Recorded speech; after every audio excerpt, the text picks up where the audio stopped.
دې افغانستان کې تاسې ټولو ته معلومه ده د دې ملک خلک یاست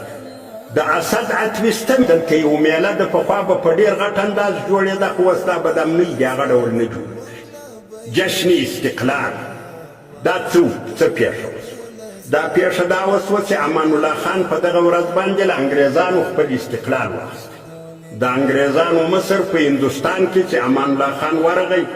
هغه دا لاسلیک ور وکړي چې نور افغانستان خارجي پالیسي مطلق زموږ له سلطې څخه آزاده ده داخلي ازادي خو افغانستان مخکې هم درلوده د انګریز سلطنت نه راغلی البته خارجي پالیسي یې انګریزانو اداره کوله په دا وخت کې افغانستان خپل استقلال واخیست له انګریزانو انګریز خو که دښمن ده نو د شیطان په انداز خو نه ده او که موږ استقلال اخیستی ده هم داسې استقلال هم نه ده اخیستی اوس هم د زوی مړي کې راځي خو بیا هم موږ هر کال چې دغه ورځ راسي موږ خوشحالي کوو موږ وایي موږ له انګریزانو استقلال اخیستی د ازادي ښه نو چې هر کار دغه میاشت راسي چې تا له شیطانه ازادي اخیستې د شیطان غلام وې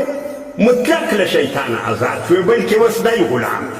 هر وخت چې ستا زړه وغواړي چې په ده یو تاخ تکیه په کولی ویسته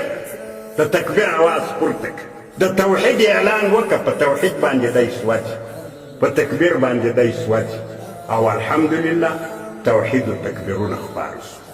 دا په دې میاشت کې موږ له شیطان ازادي اخیستې هر کال چې اوس دا میاشت راسي موږ د هغه خپل طاقت و استعداد چې په موږ کې د دغې ازادۍ په وجه سته د هغې مظاهره موږ کړو د دې مثال دا د په دې خو به پوهېږئ پخوا چې دا په افغانستان کې حکومتونه جوړ وو نو دغه د انګریزانو د ازادۍ ورځ چې به راله په هغه ورځ کې دا حکومتو دا خپل فوج وو خپل ټانګان وو خپلې تیارې دا به ښکارول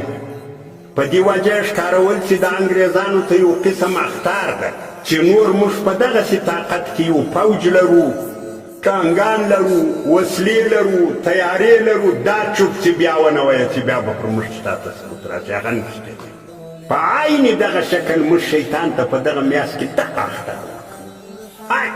چې ګوره شیطانه چې بیا دا چورت ونه وایه چې بیا به ته موږ په حرامو خواهشاتو اخته کوې ځکه په دې میاشت کې موږ هغه همت ښکاروو چې دا خپلې حلالې بیبي ته له سپېدو تماشا ملاس نه وکړو چې هر څوم طبیعت راته وایي نو ښه چې زه د حلالې بیبي ته لاس نه وروړم د الله د رضا په خاطر باندې د الله د حکم د تعمیل په خاطر باندې نو حرام خو مې بیخي له حرامو مې تل وزاده له دغې خپلې بیبي څخه خو مې له سپېدو تماشا مه روزاده او په دې پوه شه شیطانه چې له حرامه استعماله د ځان زما تل تکتله روزاده بیا به شک کاش او دا خپله حلاله د کور ګټلې ډوډۍ له سپېدو تماشا مه نه خورم او دغه مبح اوبه چې دي چې هر څو زه تږی یم له تندې اوبه پر سر توم پر ځان یې توم لیکن دا اوبه نه څښم د الله د حکم په خاطر دا تصویر خو بیخي مه کوه چې بیا دې ته ما په حرام یا مې په شرابو اخته کړي شراب خو د تل دپاره زما ځینې روزه ده او یا مې د حرامو په خوراک اخته کړي د حرامو څخه زما د تل دپاره روزه ده دا مظاهره چې انسان وکړي و شیطان ته شیطان ډېر سوځي په دې چې دا خو هغه خلک دي چې ما به حرام پخواو دا هغه خلک دي چې ما به زناوې پکولې دا هغه خلک دي چې ما به غلاوې پکولې اوس یې داسې یو صمیم عزم پیدا سو چې د تل دپاره یې له حرامه روزه ونیوه له زنا څخه یې روزه ونیوه له غلطه استعماله یې روزه ونیوه له شرابو یې روزه ونیوه نو دغه شیطان ته غټه ماته د دغه مقصد پر بنیاد مبارک روزه له نن ماښامه هېڅ زموږ ستاسې له شیطان سره د مقابلې داسې اعلان چې داسې یې تهدید کړو چې ګوره شیطانه زموږ ته مرګه چې موږ ته امید ونه کړي